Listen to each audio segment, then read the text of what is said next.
Happy 18th birthday, Terrence. With this milestone birthday for you is a milestone celebration for our family.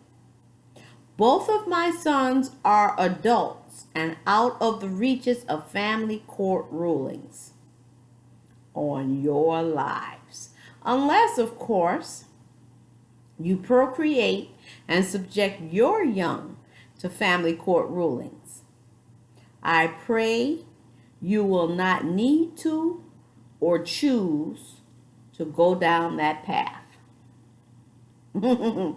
As I promised at the beginning of the year 2017, I would celebrate this milestone by opening a bottle of Moet. Cheers.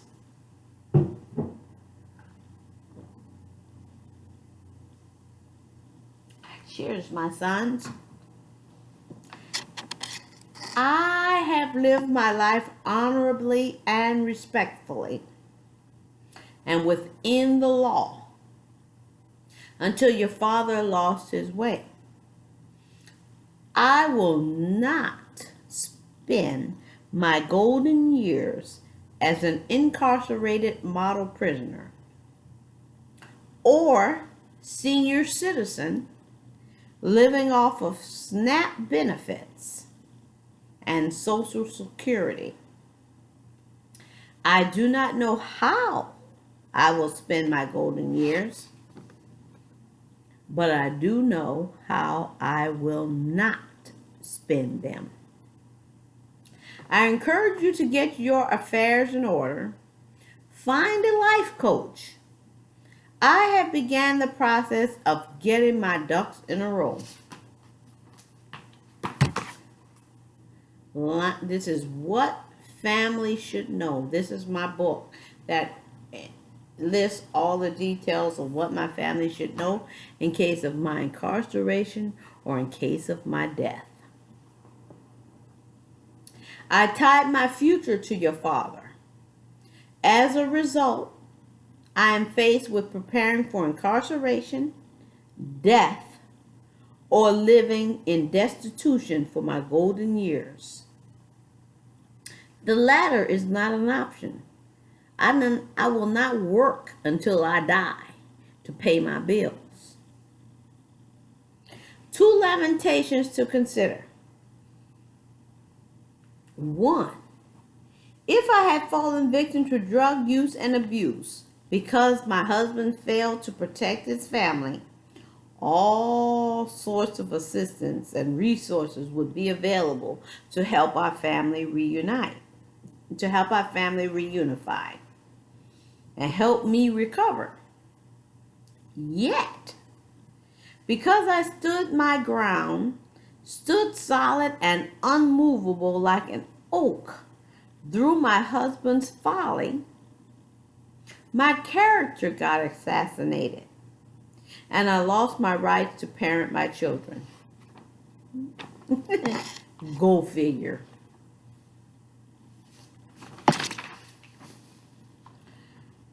I had accepted the folly of a unilateral... Oh, take that back. Had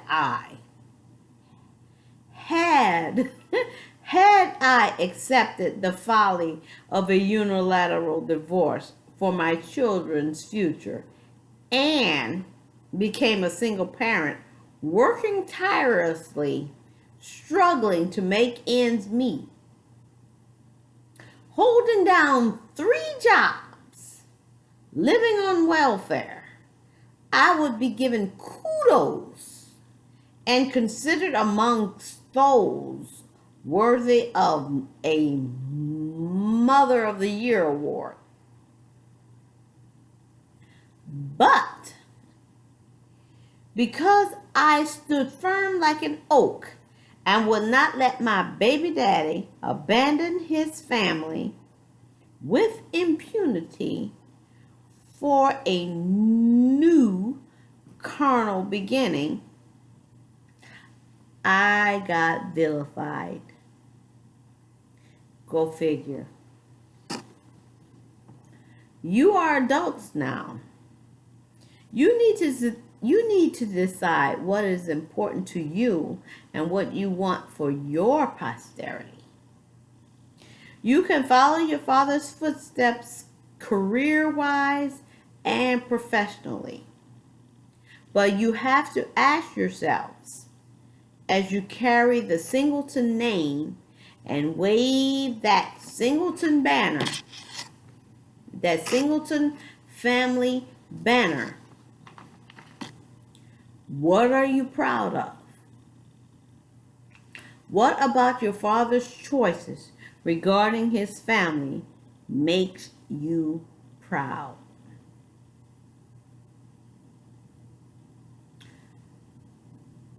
Most, let's say, move of your year. Most of your most of your years are spent in adulthood. I can't read my own writing. Most of your years are spent in adulthood than in childhood. I realized that early on. The Elizabeths made decisions for your childhood. Now you must make decisions that will define your adulthood.